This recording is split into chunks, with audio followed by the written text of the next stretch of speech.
Shalom, gracious people. Are you aware that long time ago our ancestors named us or named their children based on circumstances? Genesis 4 verse 1. And Adam knew Eve his wife, and she conceived and bare Cain, and said, I have gotten a man from the Lord. Isn't that interesting that Eve could say such a thing? It looks like probably Eve might have been given birth to daughters before, but was not mentioned in the Bible, because she said, I have gotten a man from the Lord.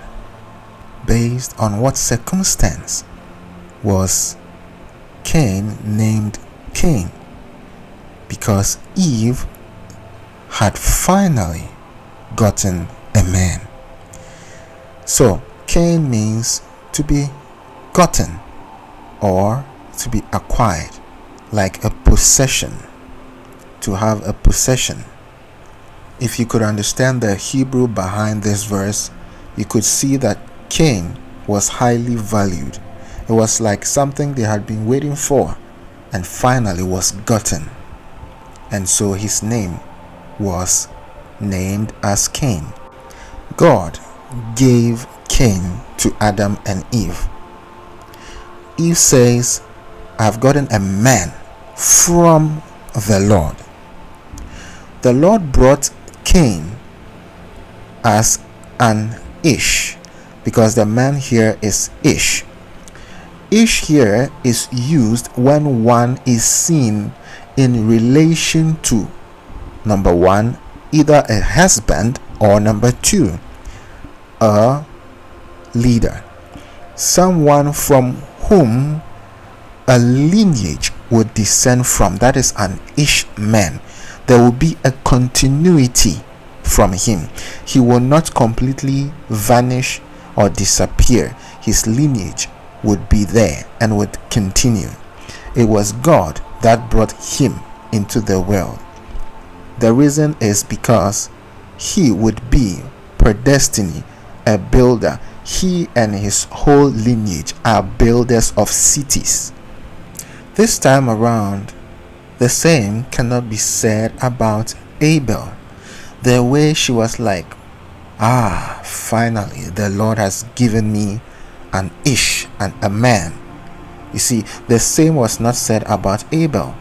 Was he not a man? Genesis 4:2. And she again bare his brother Abel. And Abel was a keeper of sheep, but Cain was a tiller of the ground. Based on what circumstance was Abel named as Abel? Now this one is shocking, because the meaning of Abel is a vapor or vanity. Now this should tell us something. Look, Adam and Eve knew what was gonna happen. I'm telling you the truth. They knew from day one, when Abel was born, that he would not last long. They knew it. If Adam and Eve knew, then how much more God? God knew what was happening. Everything is scripted. I'm telling you, everything is scripted. Just so you can be sure, first, this is Cain, right? This is how it is in the Hebrew, Cain. It means acquired. It also means what? To purchase. So we already know why Eve called him that. But you can also see it as God let this man into the world, this Ishman, to bring a lineage of builders who will build cities, so that later on God would acquire it for his people. When you read Genesis chapter 15 from verse 18, where it says, in the same day the Lord made a covenant with Abram, saying, unto your seed have I given this land. Can you see that? Something has been acquired. From the river of Egypt unto the great river Euphrates. Then the first he mentioned was the Cainites, from Cain, from Cain's lineage.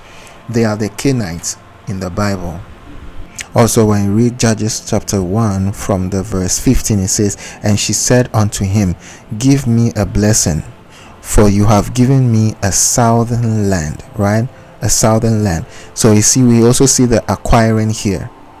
Then when you go to verse 16, you see that it says, and the children of the Canaanites, who was Moses' father-in-law, went up out of the city of palm trees with the children of Judah into the wilderness of Judah, which lies in the south of Arad, and they went and dwelt among the people.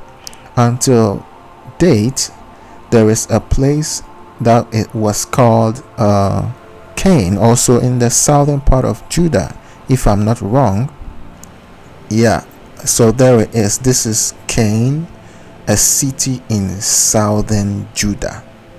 So God has a place for these people, okay, especially in his kingdom. Over here, down here, you can see location in southern Judah. Can you see that?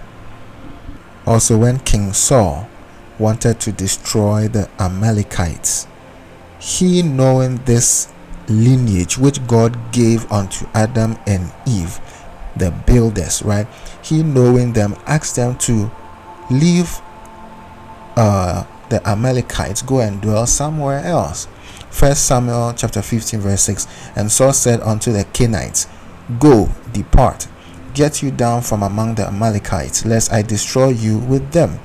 For you showed kindness to all the children of Israel when they came up out of Egypt. This is talking about Moses' father-in-law and all the children of the Canaanites. Okay, so the Canaanites departed from among the Amalekites. Jeremiah chapter 35. It also says, the word which came unto Jeremiah from the Lord in the days of Joachim, the son of Josiah, king of Judah, saying, go unto the house of the Rechabites, and speak unto them, and bring them into the house of the Lord. I told you, God has a place for this lineage, okay, into one of the chambers, and give them wine to drink. What is known about the Rechabites? They are descendants of the Canaanites. You see, descendants of Rechab through Jehonadab, they belong to the Canaanites, who accompanied the children of Israel into Palestine and dwelt among them. Moses married a Canaanite wife. Now, if you have time, you can read the whole of Jeremiah chapter 35, how God invited them to have a drink in his house, and they said something interesting in verse 8. They said, thus have we obeyed the voice of Jonadab, the son of Rechab, our father, in all that he charged us, to drink no wine all our days, we, our wives, our sons, nor our daughters, nor to build houses for us to dwell in, neither have we vineyard, nor field, nor seed, but we have dwelt in tents, and have obeyed and done according to all that Jonadab our father commanded us. When God heard it in the verse 13, he was kind of, a little bit jealous. He was a little bit jealous, like, how can these people be so obedient and my own people are not obedient, right? Okay, so you can read this when you have time, but here was the blessing of the Lord. He said in the verse, let's read from verse 18 for context sake. And Jeremiah said unto the house of the Rechabite, this is what the Lord of hosts is saying, the God of Israel, because you have obeyed the commandment of Jonadab your father, and kept all his precepts, and done according unto all that he has commanded you. Therefore, this is what the Lord of hosts, the God of Israel, Jonadab, the son of Rechab, this is what the Lord is saying, right, unto Jonadab, the son of Rechab. He says, shall not want a man to stand before me forever. This simply means, like, you are never going to lack a man from your lineage being in my presence forever. So you have seen it from the Bible yourself, right? Now, looking at this situation and regarding Moses' situation is kind of similar, because I remember that Moses, he killed or slain one of the Egyptian guards and then ran away, right? And then God called him. That's interesting. Cain killed Abel, and then also God placed a mark on him. That is very interesting. And who knew that later in the future Moses would marry from his lineage? I guess indeed God indeed looks at the intent of a man.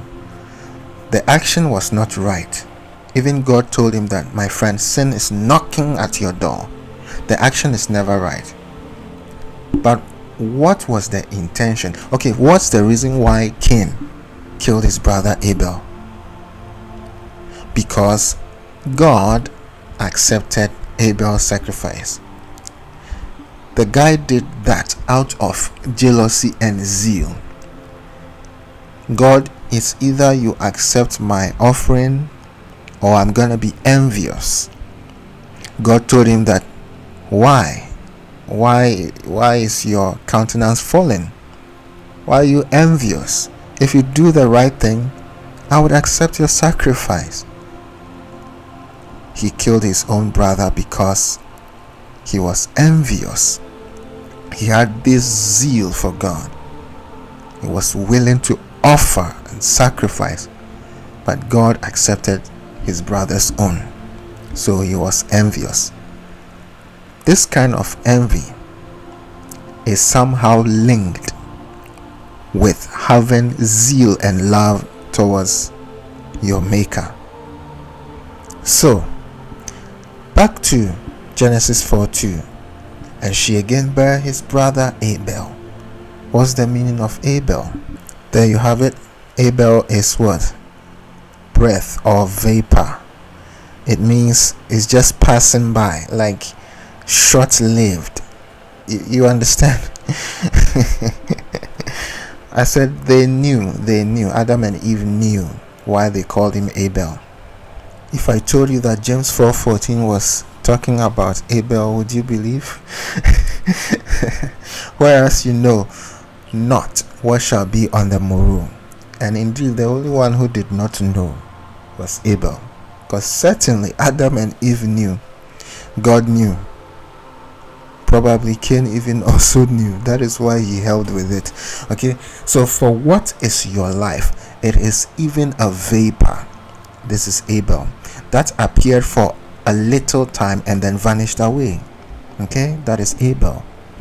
And think about it, he has no lineage. In ancient times, they were known to be metalsmiths.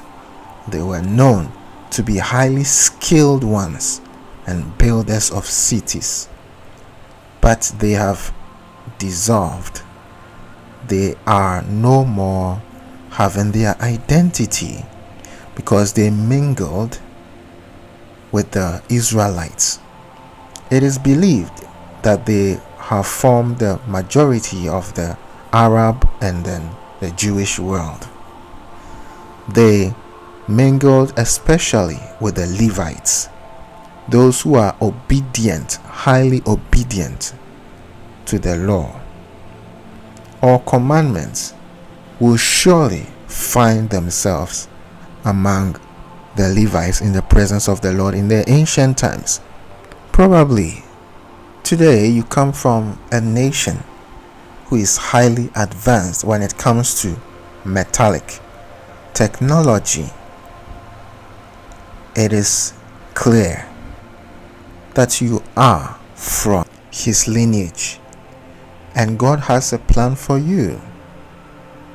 God would use you and your nations to advance his kingdom. In the next video, I'm going to talk about a group of people from ancient times unto our time. I'll talk about them as part of God's plan, the part 2. I'll talk about who they are and the reason why the Lord Jesus Christ is coming for them. He has already gotten Israel. Israel belongs to God, scattered around the whole world, right? Of which he will gather them back. He's also gotten Christians. One more is left. One more is left. And when he comes, he is coming for them. We shall look at that in our next video, God willing. Shalom.